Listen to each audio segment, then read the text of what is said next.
Cumprimento a todos com a paz do Senhor. Amém. É bom voltar a este lugar, rever o pastor Márcio, sua digníssima esposa, voltar a esta igreja e ter a oportunidade, queridos, de mais uma vez ministrar uma palavra de Deus neste lugar.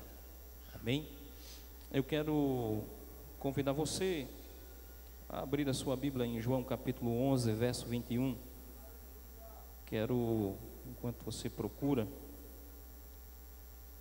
ser grato a Deus pela liderança do grupo de homens nessa igreja, parabenizar vocês, parabenizar o pastor Márcio. A igreja, cada vez que a gente vem aqui, está mais bonita, viu? E olha que eu só vim 2 vezes. Louvar a Deus pela vida do jovem Felipe. Felipe é amigo nosso, e a gente começou essa amizade através do pai dele. Felipe é filho do missionário Jerônimo, que está lá no Paraguai, e é um amigo particular nosso, desde que a gente passou pela cidade de Riachuelo. E eu louvo a Deus pela vida de Felipe. Hoje eu tive a oportunidade de conhecê-lo pessoalmente, e a gente louva a Deus por tudo que o Senhor está fazendo, não só na vida de Felipe, mas também, irmãos, na vida de cada um dos irmãos que compõem esse grupo aqui, viu? Vocês tocam muito. Graças a Deus que vocês estão na igreja, viu?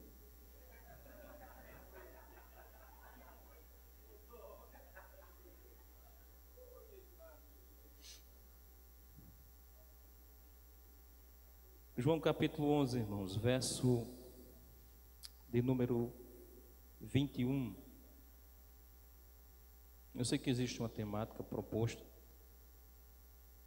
para esse congresso, que iniciou-se ontem e hoje é o encerramento. Mas o Senhor nos propôs uma palavra nesta noite para ministrar neste lugar.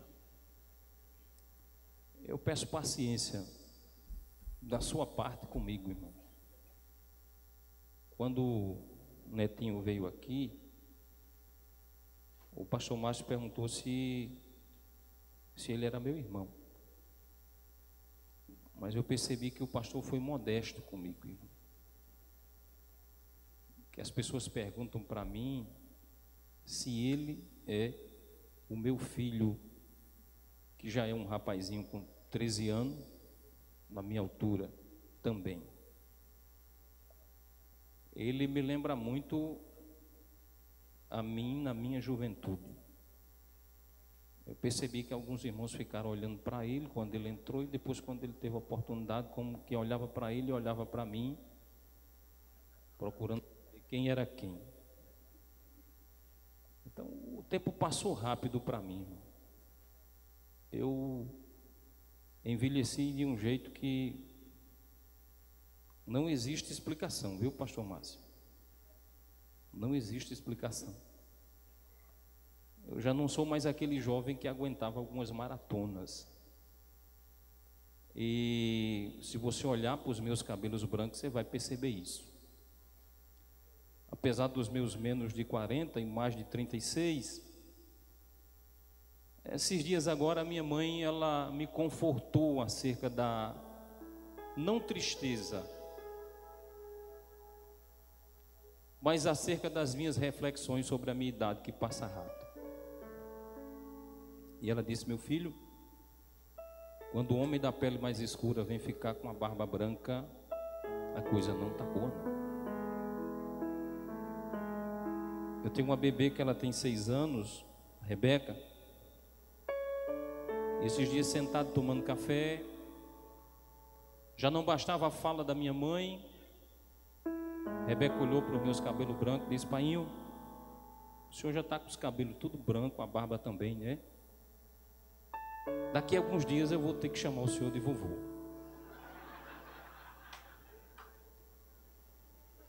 Então, diante de tudo isso, irmãos, sem rir porque não é vocês. Eu peço que nessa noite você tenha paciência comigo. Enquanto eu vou pregando, irmãos, uma vez ou outra você dá um glória a Deus aqui, um aleluia, ali. Faça algo, irmãos. Dê o sinal de vida.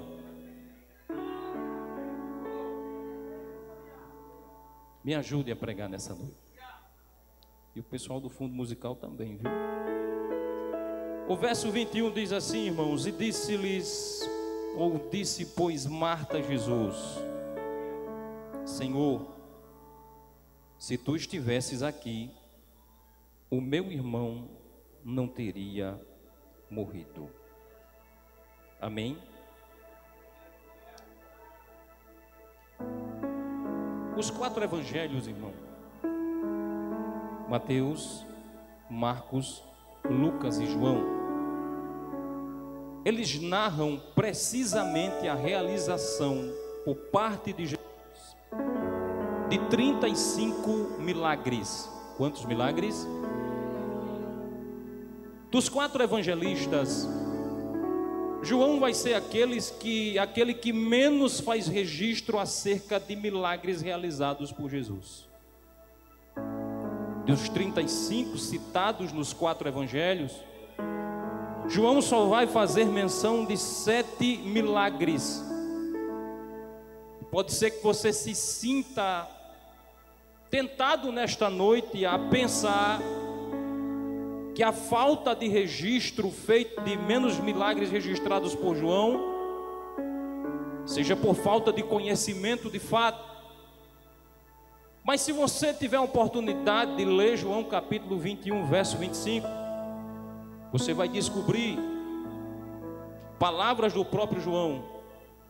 Jesus realizou tantos outros feitos que, no mundo, se nós fizéssemos registro dos tais, não caberiam em livros, ou faltariam livros para que se escrevesse os tais. Então João não vai registrar menos milagres que Mateus, Marcos e Lucas, porque não tivesse conhecimento de causa.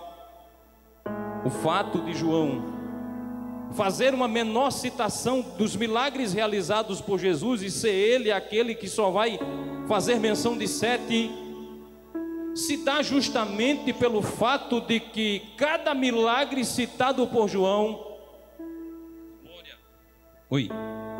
apresentava justamente, irmãos, uma das qualidades citadas pelo próprio Cristo à multidão ou às multidões que assistiram os seus sermões e presenciaram os seus feitos. Quando Jesus ele multiplicou o pão para uma multidão que excedia o número de 5.000, João faz menção do tal milagre, e João, ao fazer menção deste milagre, ele estava na realidade embasando o fato apresentado por ele próprio de que Jesus era o pão da vida que desceu do céu. Quando João faz menção do milagre da cura daquele jovem que era cego, mas Jesus lhe restituiu ou lhe deu-lhe a sua visão, João estava na verdade, irmãos, dizendo ou atestando por meio da citação deste milagre que Jesus é sim a luz do mundo, e aquele que lhe segue não andará em trevas.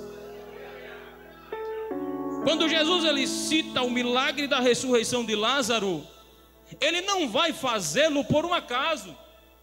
O propósito aqui na realidade era justamente embasar o fato de que Jesus Cristo é Ele a ressurreição e a vida. Quem crê nele, ainda que esteja morto, viverá. Quantos creem nesta promessa nesta noite? Levanta a tua mão para cima e dá um brado de glória para Jesus Cristo, porque por Ele, para Ele, e é que nesta noite nós estamos reunidos neste lugar.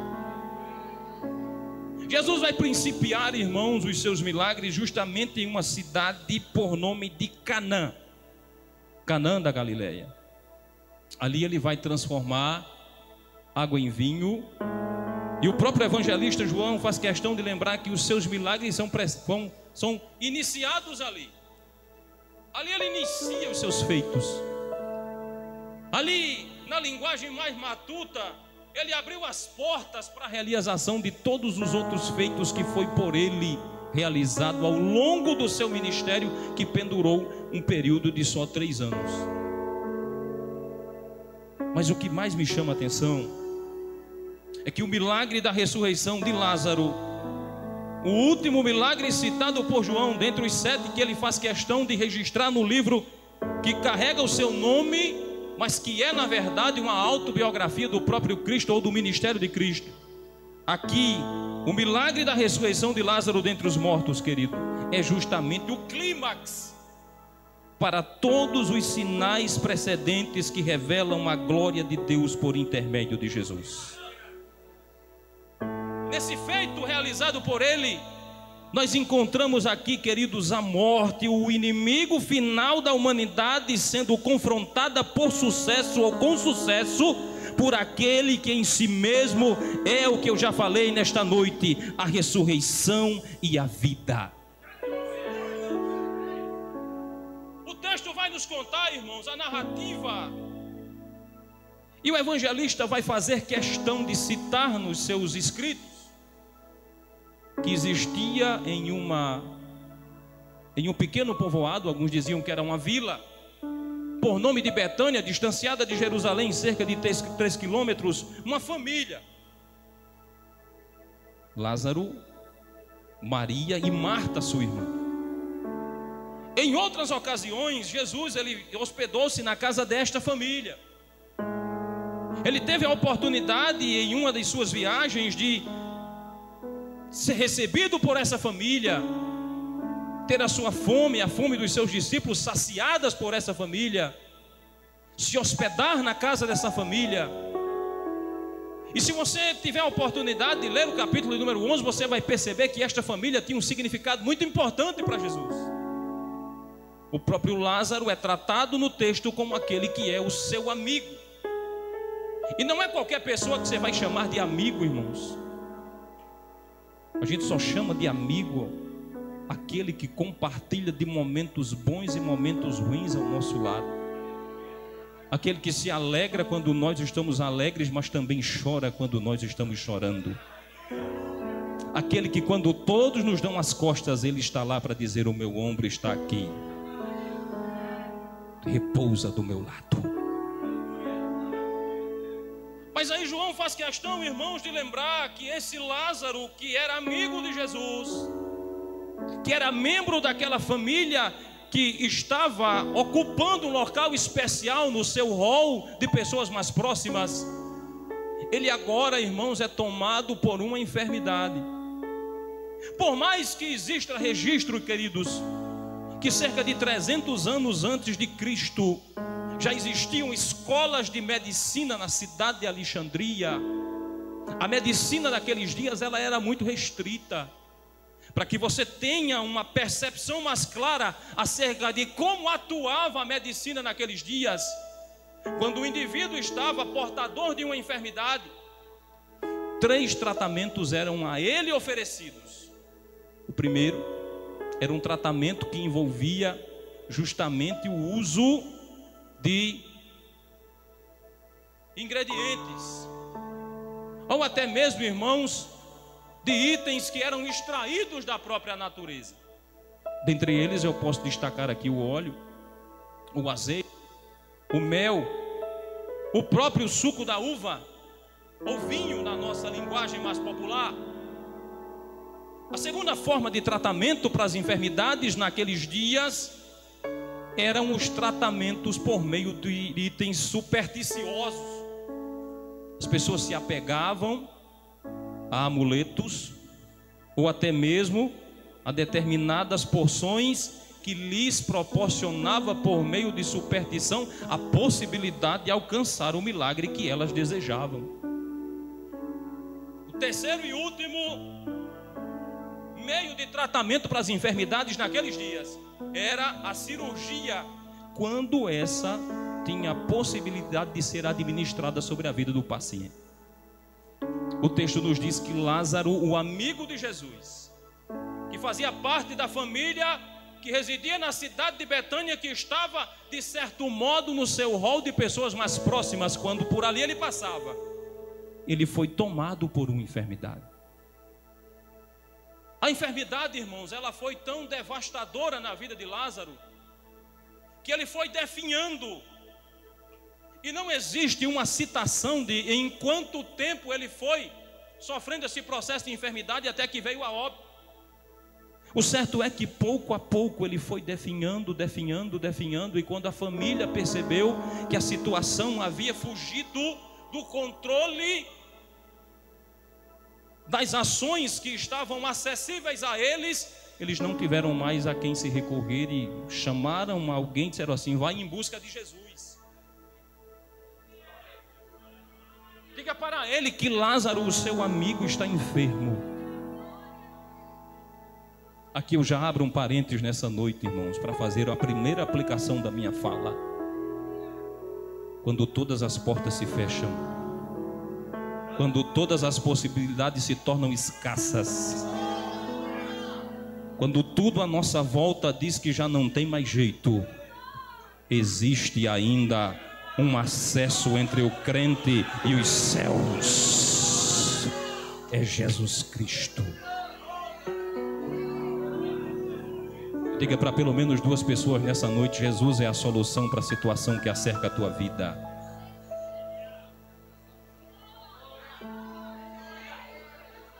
Jesus é a solução.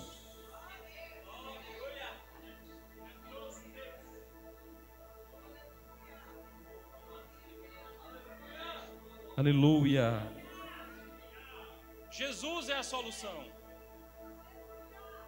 Quando todas as portas se fecham, quando todos os recursos entram em escassez, é nesse momento que os recursos de Deus, eles entram em ação.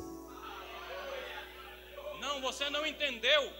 Quando já não tem mais saída, quando eu já não tenho mais capacidade de realizar aquilo que eu necessito, se eu me prostrar diante dele e clamar por seu socorro, o Senhor entra em ação. O salmista diz no Salmo 121, versos 1 e 2: eu elevo os meus olhos para os montes, de onde me virá o socorro? Aí ele para por um tempo e continua o seu canto e diz: o meu socorro vem do Senhor, que fez os céus e a terra.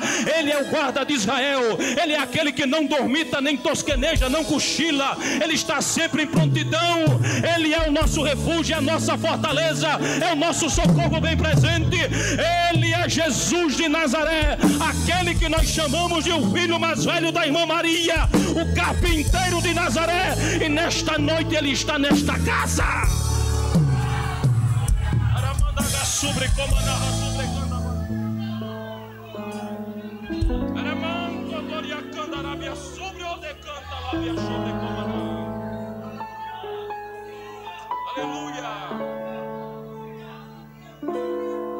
Ainda existe solução para o teu casamento. Ainda existe solução para a tua família. Ainda existe solução para a crise que você está enfrentando. Esta solução é Jesus. A Bíblia nos diz, irmãos, que quando o vinho acabou,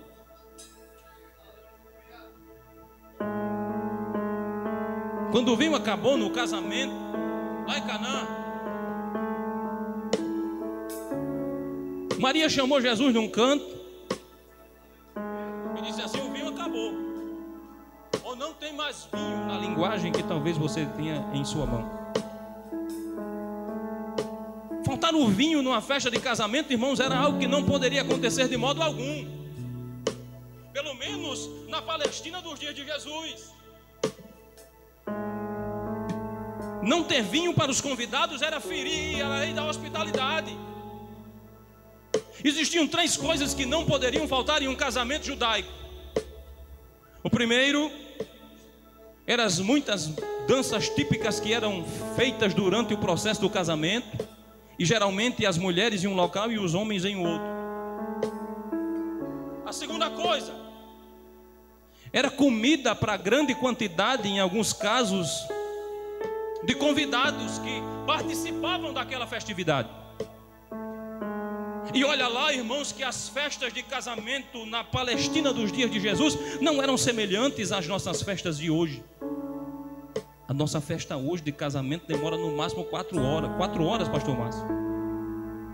As festas de casamento da Palestina dos dias de Jesus demoravam até 7 dias, irmão. Em alguns casos, todas as pessoas do vilarejo em que a família dos noivos residia, eles eram convidados para participar. E não poderia faltar comida nem vinho para todos os convidados durante todos os 7 dias daquela festividade. Se algum desses itens faltasse, seria um desastre para a vida do jovem casal. E a Bíblia vai nos dizer que alguém não fez o cálculo preciso dos convidados, nem da quantidade de dia que iria durar aquele casamento, e por conta desse erro nos cálculos e também nos convidados que foram convidados para alistar, o vinho faltou antes do tempo. O casal estava sujeito, irmãos, a entrar na sua vida de recém-casado, vivendo o maior desastre das suas vidas, que era justamente ser lembrado por todos os dias em que ali residissem como o casal imprudente, que não honrava com a lei das hospitalidades e feriu com isso as tradições do seu próprio povo. A gente às vezes vai num casamento ou vai num aniversário, e às vezes por conta daquele convidado a mais que é convidado por alguém, não é nem pelos aniversariantes, a família de quem está realizando o aniversário diz: rapaz, corta um pedacinho do bolo menor aí.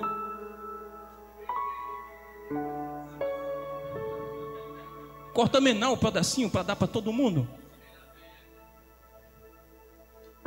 Aí depois que você entrega o pedacinho de bolo, que termina o aniversário, os cidadãos vão para casa no caminho, alguém vai conversando com o outro, vai dizendo: tu viu? O pedacinho de bolo era pequeno. Aí tem aqueles mais ousados que dizem assim: se eu soubesse que era aquele pedaço de bolo, eu não tinha levado o presente que eu levei. Da mesma forma, irmãos, estava aquele jovem casal. Eles corriam o risco de serem lembrados pelo resto da sua vida como o casal imprudente que não fez o cálculo dos convidados que foram convidados para alistar e feriram a lei da hospitalidade. E para o resto da vida alguém pode dizer: tu conhece fulano de tal? Eu conheço, eu fui no casamento deles. Aquele casamento foi um desastre. Aquele é um povo descuidado. Nem fizeram caso dos convidados que ali estavam. Mas tu conhece fulano de tal? Eu estive também no casamento dele, foi um show.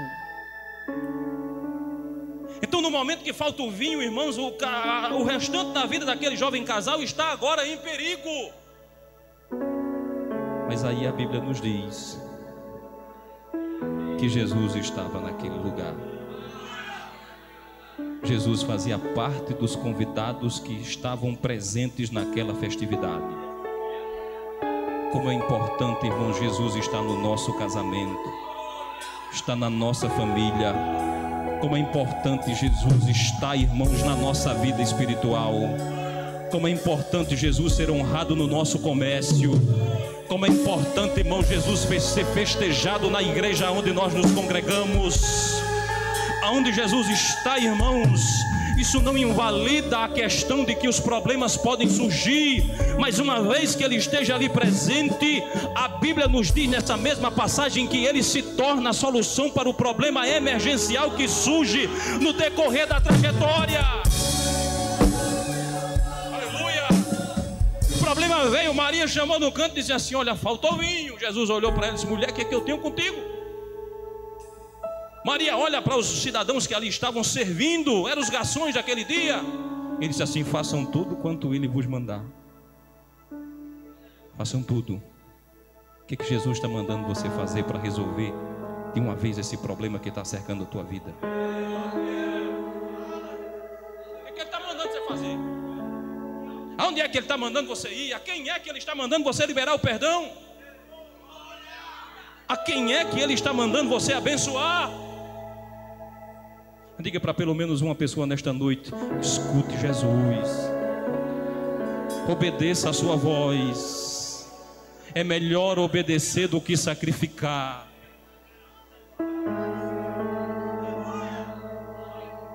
Quando Maria termina de citar, irmãos, as palavras para os jovens serventes ou os garçons que ali estavam, os meninos já se colocaram em prontidão. Jesus olhou para algumas talhas que ali estavam, e aquelas talhas cabiam pelo menos 600 litros de água.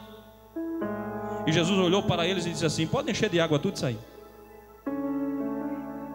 Eu penso que naquela hora que Jesus disse encha de água, alguém olhou para o outro e disse: você está mandando fazer o quê? Ele disse que é para encher de água. Tem coisas que Jesus nos manda fazer, irmãos, que aos nossos olhos elas não fazem sentido. O negócio hoje é sério aqui, viu, crente?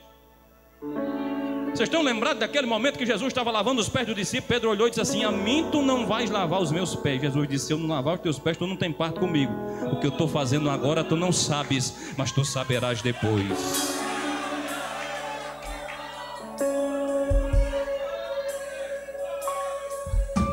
Aí os meninos começaram a encher de água, pastor Márcio. Começaram a encher de água aquelas talhas e foram enchendo de água, foram enchendo de água. Quando eles terminaram de encher, e olha que deu muito trabalho para encher elas, viu? Quem acha que não deu é porque não estava na posição daqueles rapazes. Quando eles terminaram de encher, Jesus disse assim: olha, pega essa porção aqui, entrega para o convidado maior que está na festividade.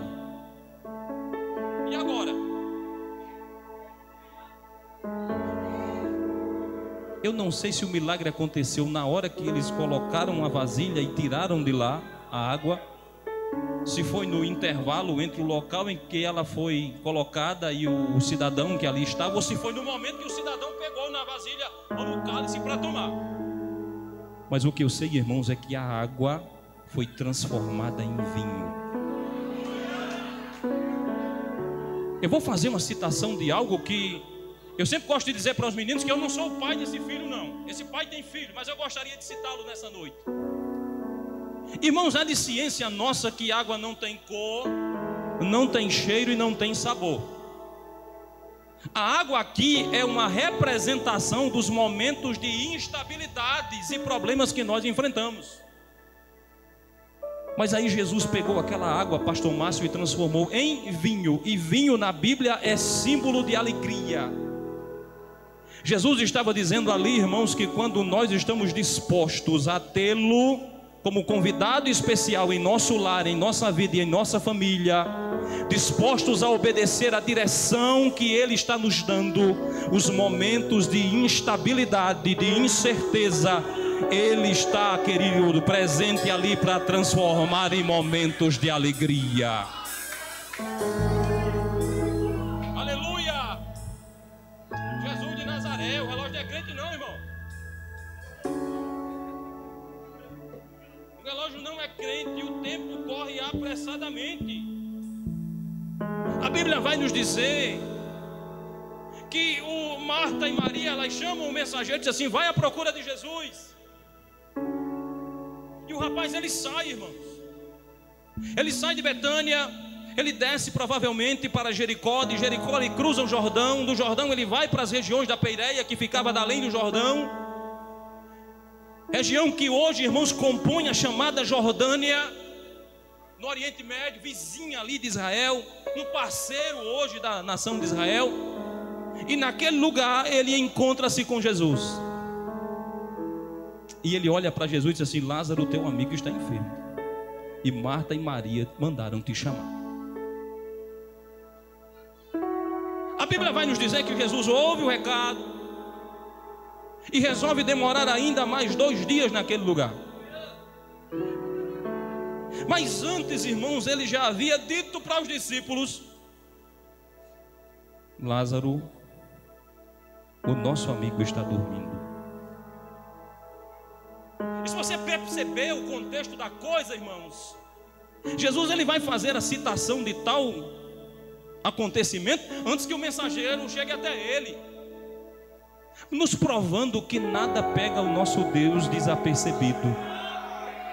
Nada pega ele de surpresa, irmãos. Ele sabe muito bem o que está se passando na tua vida. E ele conhece em detalhes ele sabe o que está se passando com você. E por mais que às vezes nós achemos que estamos sós, desamparados pelo Senhor, o Senhor é o socorro presente que está ao nosso lado. O moço parte, irmãos, regressa para o seu local. Jesus resolve demorar mais 2 dias. E quando ele vai, pastor Márcio, Lázaro já estava sepultado fazia 4 dias. Uma coisa me chama a atenção aqui, irmãos, é que quando Jesus chega em Betânia, a primeira das irmãs que vai de encontro a ele é justamente a pessoa de Marta. Verso de número 21. Marta chegou para Jesus e disse assim: Senhor, se o Senhor estivesse aqui, o meu irmão não teria morrido. E depois de uma boa conversa entre Jesus e Marta, o Senhor mostrando quem ele era na essência, Jesus agora manda chamar a Maria. E Marta vai e diz para Maria que Jesus estava ali. E quando Maria chegou, irmãos, versículo de número 32. O que diz Maria ali? Senhor, se tu estivesses aqui, o meu irmão não teria morrido. Na cabeça de Marta e de Maria, irmão Joabe, Jesus ele veio, mas quando ele chegou já não tinha mais jeito para o problema que Lázaro estava a enfrentar quando a mensagem foi levada para ele. Em outras palavras, irmão, por mais que alguém não enxergue censura nas palavras de Marta e de Maria, o que eu consigo perceber aqui, meu pastor Márcio, é que ficou sim o sentimento de que Jesus chegou, mas ele chegou de certo modo atrasado para curar a Lázaro, que agora já estava sepultado. E quantas das vezes a gente não se encontra também nessa posição? Passando por problemas, vivenciando dias difíceis e crises também. A gente ora, clama, coloca a face do pó, mas a resposta não vem, o socorro não chega, Deus não faz nada em nosso favor, e nós iniciamos, assim como Marta e Maria, um processo de nos autoflagelar, nos questionando do porquê o Senhor ainda não chegou, e o sentimento que fica é de que Jesus está atrasado para resolver a situação que acerca a nossa vida. E nessa noite eu vim até aqui para dizer a você que por mais que você pense, Jesus ele não está atrasado. Diga para pelo menos 2 pessoas nessa noite: Jesus não está atrasado.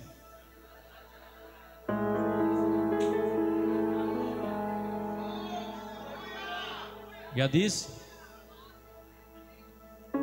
Irmãos, tudo que eu disse até agora é só conversa de pregador. Tudo que eu disse até agora é só conversa de pregador. Eu vou começar a pregar para você nessa noite, agora. E o tema é: Jesus não está atrasado. Então deixa tudo de lado nessa noite. Coloca o cinto, vem comigo. Eu tenho uma palavra de Deus para o teu coração. Dá tempo ainda? Ainda dá tempo? Oh, glória. Então vem comigo. Eu vou começar a pregar para você nessa noite, agora. Existem 3 verdades contidas nesse texto, nesse pensamento que é ratificado por Marta e por Maria. Quando Marta ela se dirige para Jesus e apresenta a ele que se o Senhor estivesse ali, o seu irmão não teria morrido. Tanto Marta como Maria, irmãos, elas estão na realidade apresentando dois sentimentos que cercam a nossa vida quando nós estamos enfrentando problemas ou apresentando a Jesus situações que inquietam o nosso coração e dele não alcançamos a resposta imediata, nem muito menos a sua ação para resolver aquela questão. O primeiro sentimento compartilhado pelas irmãs, que também é compartilhado por nós, é o sentimento de que o Senhor não está respondendo às nossas orações. Quem não já passou por isso?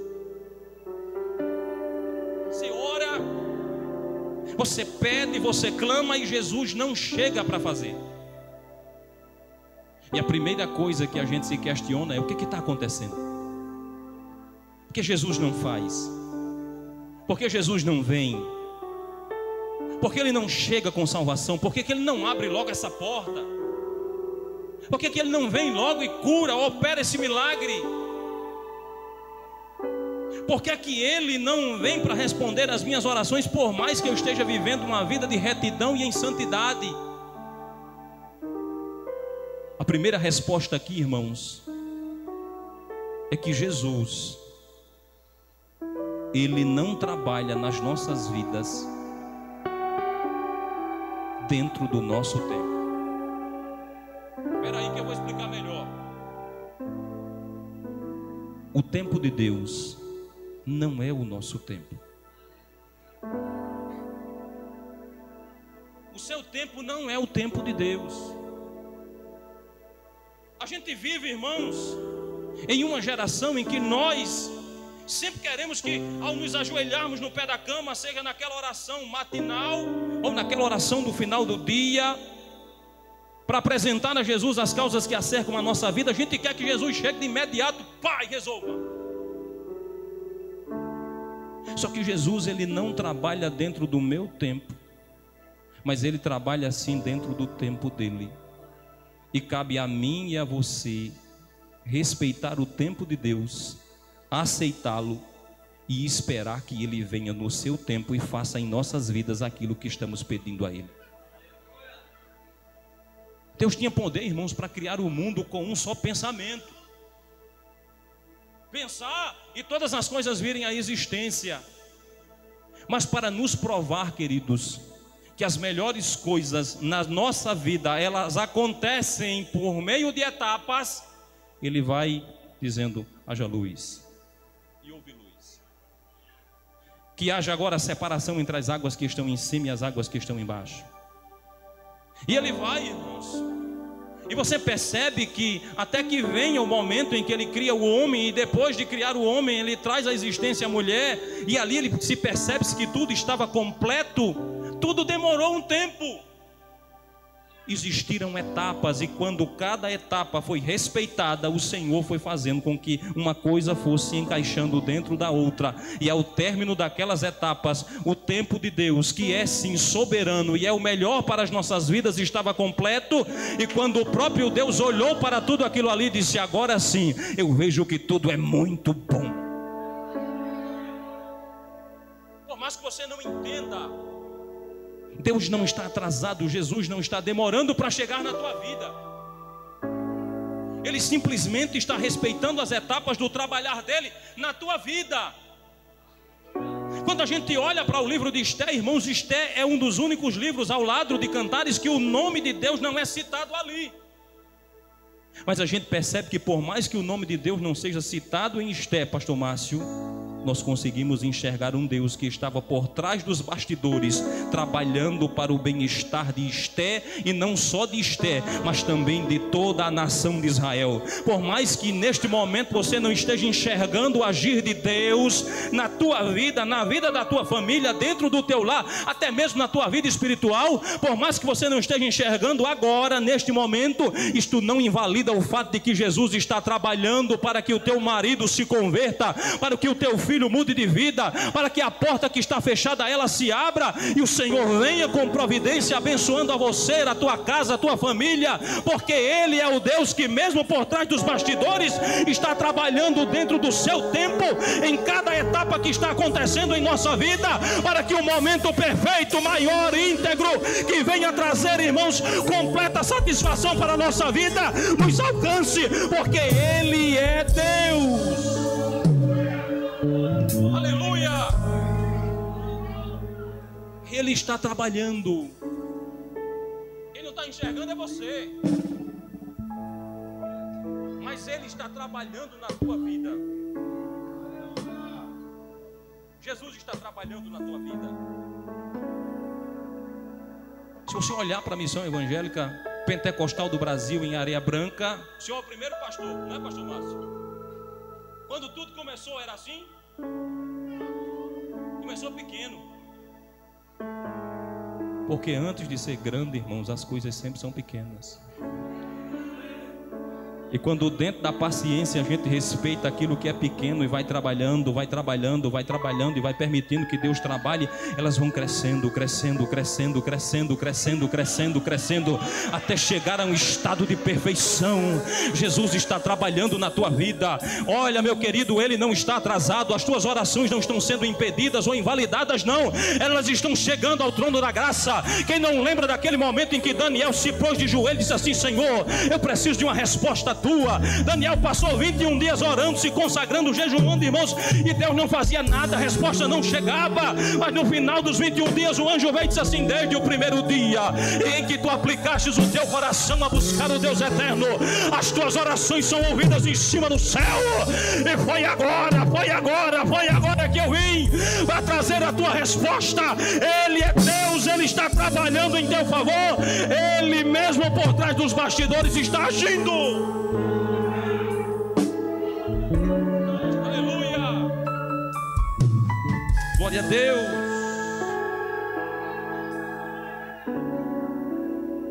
Me permita fazer a última citação nesta noite para encerrar. Vou encerrar agora, tá? Se não, irmãos, o pastor Márcio nunca mais me convida para vir aqui. Eu gostei tanto de Areia Branca, irmão. Viu? Se o Senhor estivesse aqui, o meu irmão não teria morrido. Jesus olha para Marta e Maria e diz assim: onde foi que o colocaram? Onde foi que o colocaram? E eles resolvem levar Jesus ao local em que Lázaro estava sepultado. Era uma caverna com uma pedra que fechava a sua entrada principal. E Lázaro há 4 dias estava sepultado naquele local.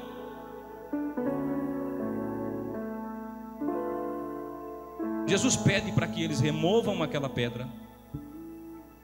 E há uma citação do manifestar da glória de Deus que eu quero deixar de lado para o final. Mas a Bíblia vai nos dizer, irmãos, que eles disseram para Jesus: já fazem 4 dias. A coisa não está muito boa não, Jesus, dentro desse sepulcro não. Já não tem mais jeito. Ninguém consegue mais resolver essa situação. E o interessante, irmãos, é que Marta, na sua conversa com Jesus, Jesus disse: tu crê que eu sou o Filho de Deus? Ela disse: sim, creio. Foi isso que ela disse, irmãos, e era essa a conversa que estava sendo traçada ali. Eu sei, Jesus, eu sei que Ele há de ressuscitar na ressurreição dos últimos dias. E Jesus disse para ela: quem crê em mim, ainda que esteja morto, viverá. Marta sabia que Jesus era o Filho de Deus, sabia que um dia Lázaro ia ressuscitar, mas ela não confiava em seu coração que essa ressurreição poderia acontecer naquele momento ali. Às vezes nós somos assim, irmão. A gente sabe dos milagres que Jesus fez, sabe daquilo que Ele tem reservado, sabe daquilo que Ele tem reservado para a nossa vida, mas a nossa fé não nos faz acreditar que Ele possa trabalhar nas nossas vidas hoje, fazendo aquilo que realmente desejamos, o nosso coração necessita que Ele faça. Mas tira essa pedra nessa noite, tá? Tira essa pedra da tua vida. Jesus pode sim entrar com providência hoje na tua vida e resolver a situação que quieta o teu coração hoje. Aqui, agora. Conheço um rapaz lá na cidade de Itaipu. Esses dias ele teve um problema no olho, irmão. Bem conhecido esse caso. Foi feita uma campanha porque eram 22 mil para fazer a cirurgia dele. E depois de alguns descontos que foram dados para ele, se descobriu que com 8 mil ele poderia fazer aquela cirurgia. 8 não, 9 mil. E ele foi, irmãos. E quando ele chegou lá, ele foi o último paciente a entrar na sala. E o médico disse assim, quando o médico olhou o olho dele, disse assim: pronto, olha, aqui foi isso, isso, isso e aquilo. Você vai precisar de mais 2 mil, de mais 3, de mais não sei quanto. Aí ele disse: fecha o olho. Pode fechar, doutor, eu vou ficar cego mesmo. Feche meu olho, porque, doutor, isso aqui já foi uma campanha que as pessoas da minha cidade fizeram. Doutor, eu não tenho condição não. Feche meu olho, porque eu não tenho mais nenhum centavo. O médico olhou para ele e disse assim: olha, nem tudo está perdido. Não tem uma palavra que diz, palavras do médico, que os últimos serão os primeiros. Olha, só porque você foi o último, eu vou mandar fechar o consultório, todo mundo vai embora, só vai ficar a sua esposa lá e a moça que vai me auxiliar. E a sua cirurgia vai ficar por este valor. Você não vai precisar pagar mais nada. Eu vou fazer a cirurgia tal e a cirurgia tal. Todas elas hoje, porque diz a palavra, ele usou de novo, diz a palavra que os últimos se tornam os primeiros. E esse Deus que fez na vida do irmão José Nilson, será que Ele não pode fazer na tua vida também não? Será que Ele só podia fazer na vida de Bartimeu? Na vida de Zaqueu? Na vida da filha de Jairo? Na vida da mulher do fluxo de sangue? Será que ela não pode fazer na tua? Será que Ele não pode fazer na tua vida também? Será que o poder dele está limitado? Será que Ele já não tem mais capacidade de continuar efetuando milagres e efetuando feitos sobrenaturais na nossa vida? Se você pensa assim, queridos, o escritor aos Hebreus prova o contrário. Ele diz que Jesus Cristo é o mesmo ontem, hoje e eternamente. Ele não mudou, Ele permanece o mesmo. Ele ainda tem poder para realizar milagres. Não existe, irmãos, nada nem ninguém neste mundo capaz de barrar a ação dEle. Ele ainda permanece sendo Deus.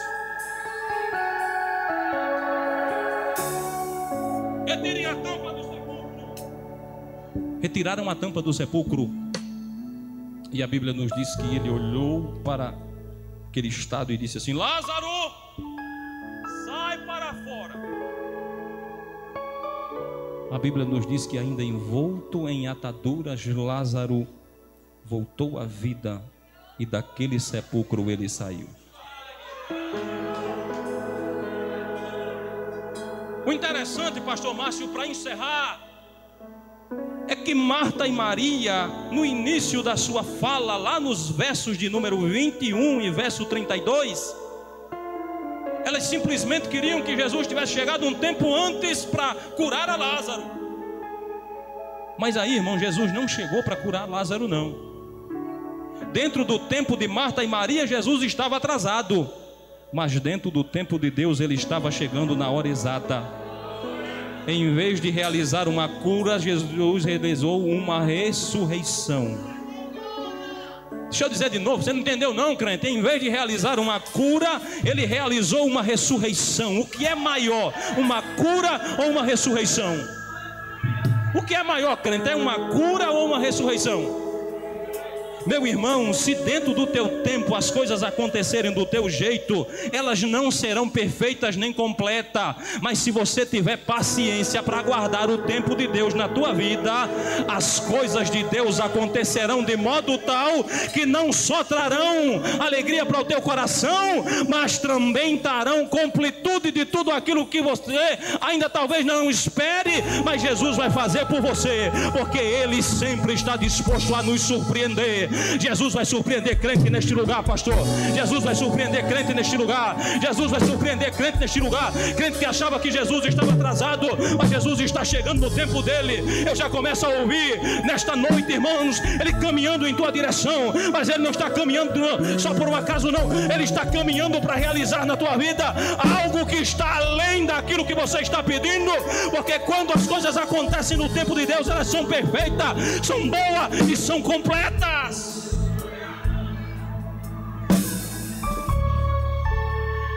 Jesus ressuscitou Lázaro.